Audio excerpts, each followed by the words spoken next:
Route all the way to stop 9, it's 3.8 miles.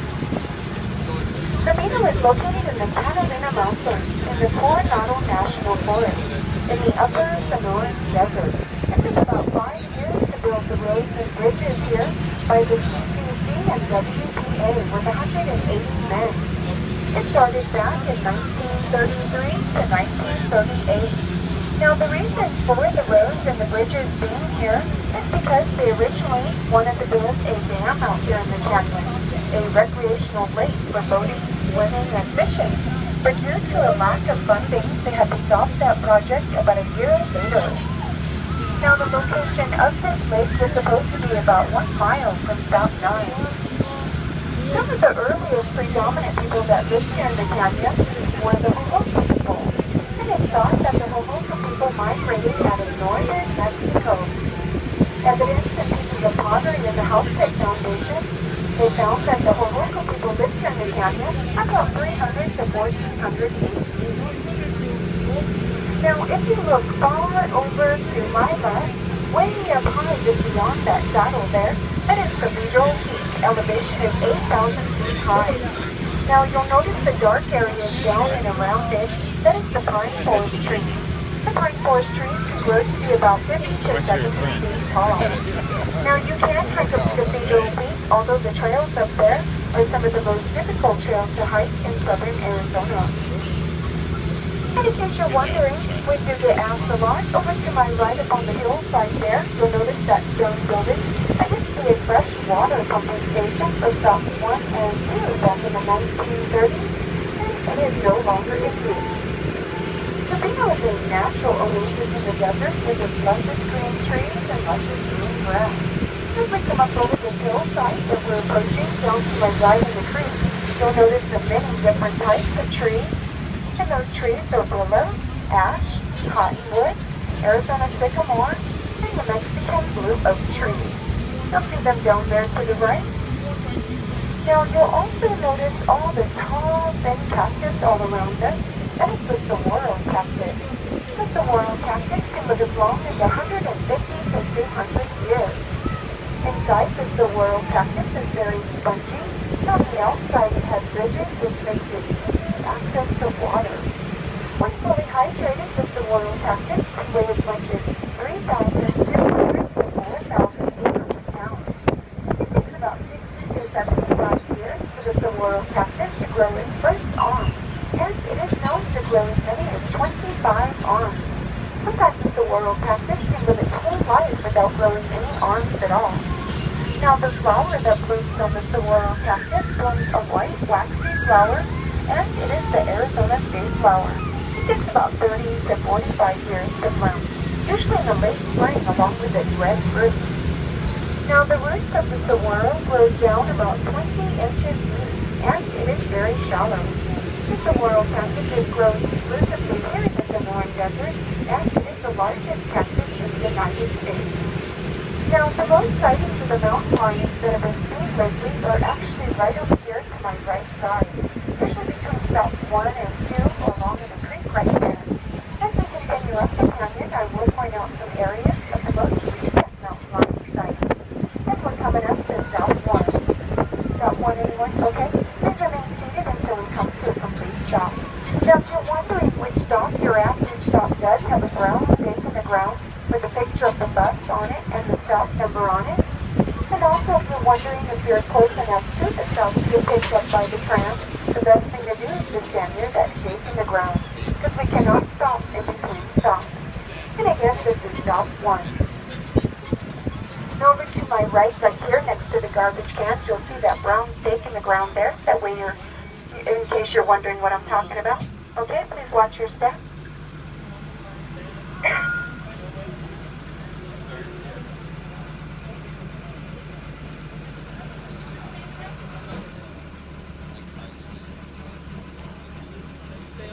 Okay, if everybody's ready, here we go. And again, you're welcome to continue throughout the canyon as much as you like, as long as you get off at any of the stops. Because once you reach the ticket booth, your ticket is void. And coming up on my right side, I'll point it out to you, is the mesquite tree. And it's right here to my right with the dark bark on it. And there's another one coming up on the right side right here. Now this mesquite tree has the hackberry bush growing up through it there. Now the roots of the mesquite tree grow down about 150 feet, and the wood of the tree is very hard, so it burns slowly in a barbecue grill, and it smokes gives your food a great flavor taste. The mesquite tree does grow a bean on it, which is an important food source for the animals. A bean left undisturbed in its pod can be viable up to 40 years. Now the Native Americans used to take those beans and grind them up for flour to make cakes and bread and such. And we're coming up to stop 2. Now just last summer there was 2 joggers jogging by here. They looked up to their left underneath this big rock right here, and they spotted a mountain lion sleeping right underneath there. And again, we're coming up to stop 2. Now, I am going to pull over for just a moment here so that I can get continuing clearance to go up the canyon. Unless you're going to get off at stop 2, please remain seated. This won't take long here.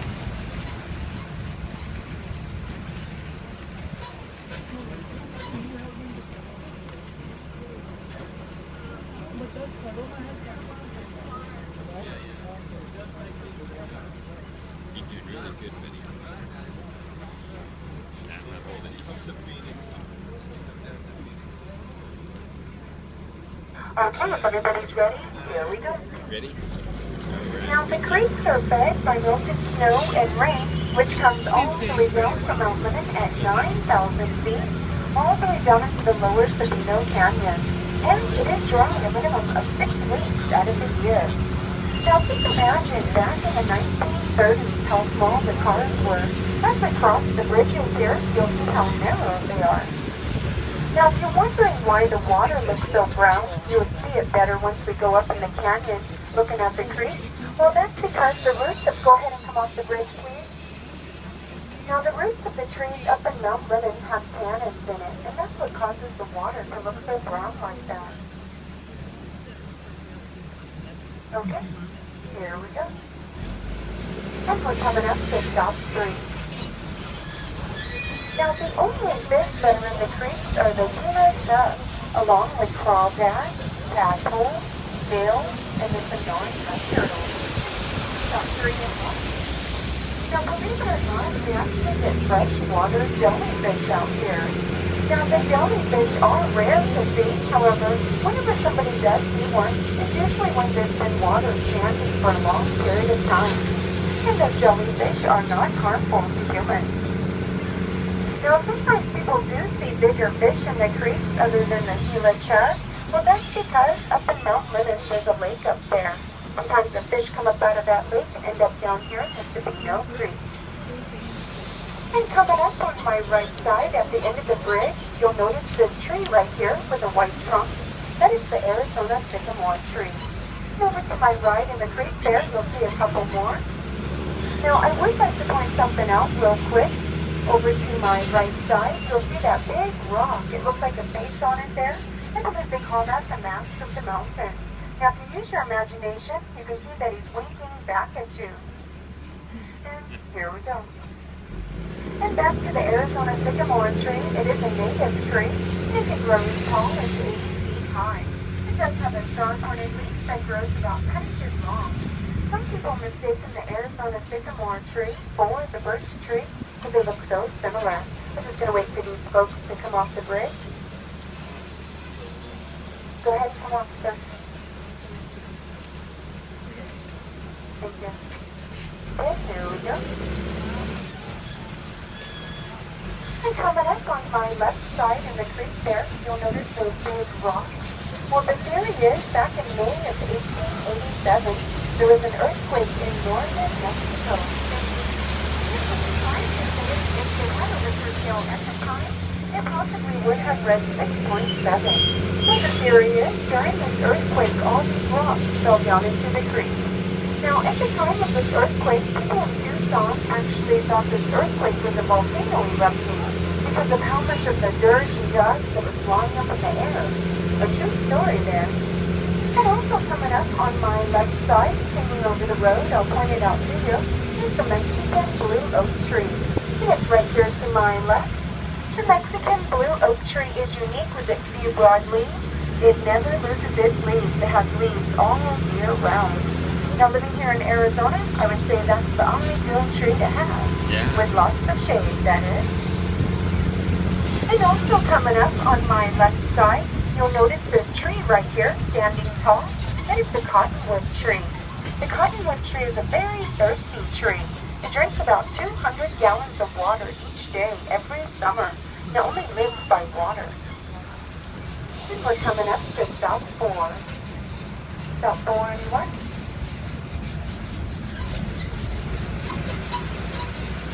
Now coming up on my right side, you'll notice this huge wall right here. Well, that is the Acropolis wall. It's about 410 feet high, and it is equivalent to a 40-story building. Sabino is a natural wilderness for its ever-changing seasons. Hikers love to come out here for its extensive trails. Families come out here for picnics and also family photos. People in general just love to come out here and play in the water when the water is flowing. And as you can see, we get a lot of people that like to walk out here and jog out here as well. Now, from different parts of the road, you can actually see it. But if you look over to my right, about midway along the mountainside there, and you notice a trail up there, well, that's the phone line trail. Sometimes you can see people walking up there. Now, between this bridge and the next 2 bridges, people have spotted the animal called the coati.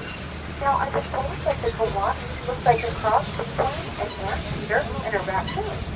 If you'd like to see a picture of that animal, I do believe they have postcard pictures in the visitor center there. There are over 200 species of birds that live here in the canyon, including the Arizona state bird, the cactus wren, along with many different types of animals, such as coyotes, javelinas, white-tailed deer, skunks, badgers, bobcats, mountain lions, and many different types of snakes as well. And we also have the gray fox that lives out here. Now, the animals do depend on the creeks and the vegetation for survival. And believe it or not, we also get ducks that like to come out here. They like to fly along to the different areas of the creek. Over the past few weeks now, we've actually seen those ducks back from the creek. We're just going to wait for this lady to come off the bridge. Now, if you keep your eyes peeled, you might actually see those ducks. And here we go. He's being really good. And coming up on my left side at the end of the bridge, I'll point it out to you. You'll notice this cactus right here to my left. That is the staghorn cholla. Now, the staghorn cholla can grow as tall as 10 to 15 feet high. Now, there are many different types of cholla cactuses, which you'll see them all along the left side here. Some will grow as tall as 4 to 6 feet high. And the cholla cactus has prickly needles all over it. Now, the stems of the cholla actually has many functions. It stores water, photosynthesis, and has flower production. Then we're coming up to stop 5. Now, we're also coming up to stop 6. It is the last stop for a picnic table. And it's also a favorite spot for families to come out to. As you'll see as we cross the bridge here, and over to my left, we do have a beach. Even though we're lacking some water, we have a beach. And we're coming up to stop 6. Now, folks, we're going to have to pull over for a minute here, so the next shuttle coming down can pass us up.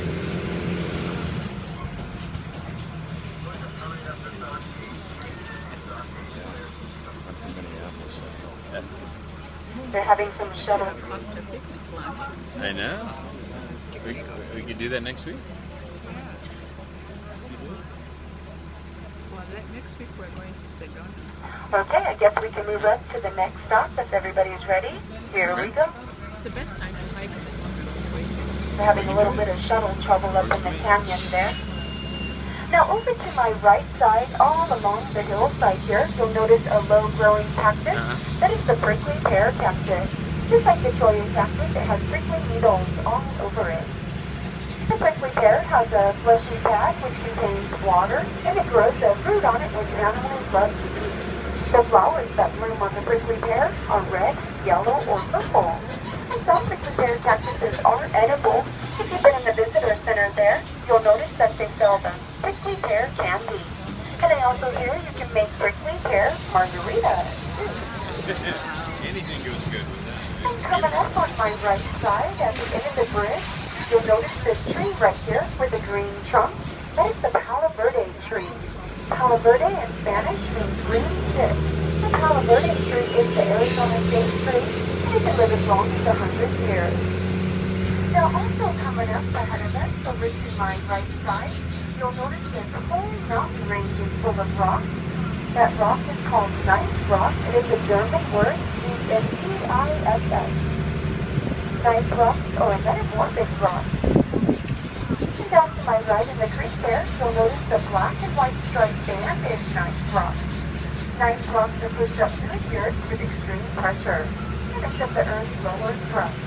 Gneiss rocks are two different kinds of granite rock, Oracle granite and wilderness granite. Now, if you look over to my right, way up high up on that ridge there, some people say it looks like a soul symbol. Well, that is symbol. Sorry, I'm getting interrupted here.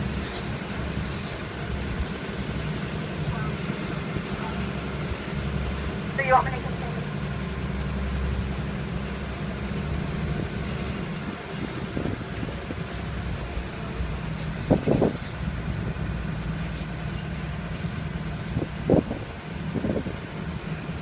Sorry about that. Okay, again, as I was saying, over to my right, way up high there, up on the ridge there, some people say it looks like a sewing thimble. Well, that is Thimble's Peak. Elevation is 5,300, and it is a landmark. It can be seen from Whitney's Point and Mount Limit, and also from the city of Tucson. Now, over to my left side, you'll notice this rocky hillside here. Now, just last summer, when the drivers did spot a mountain lion laying up there, watching her 3 cubs down below. Now, I've been told there's about 33 mountain lions that live out here in the Catalina Mountains. Now, the mountain lion sightings are very rare to see. However, people do see them every now and then, and it's usually early in the morning time or late in the evening time. And we're coming up to stop 7.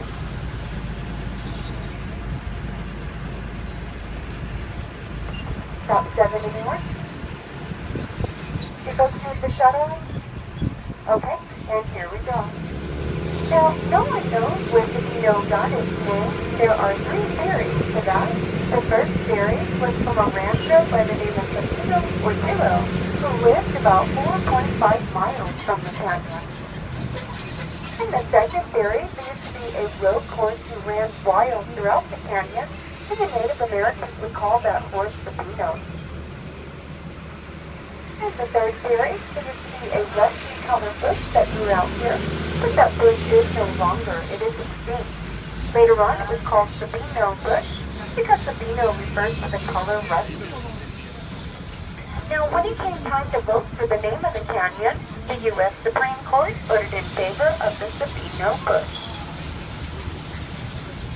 Now, there are several different types of snakes that live out here in the canyon. Just to name a few of those snakes, there's the western diamondback, the coachwood snake, the coral snake, and the garter snake. If you're out and about, walking around, you want to keep an eye out for those little critters. Now that we've had warmer days again, the snakes have been seen out and about, so you definitely want to keep your eyes peeled for those snakes that are coming out.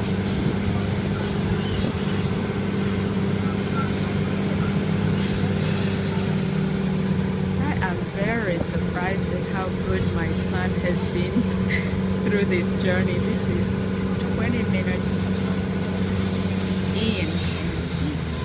And we're coming up to stop 8. Stop 8, anyone?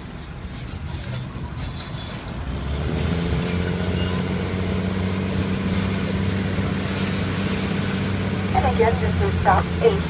Now, I will be pointing over to my left side of the tram, so if you cannot see on your side of the tram, please do not stand up.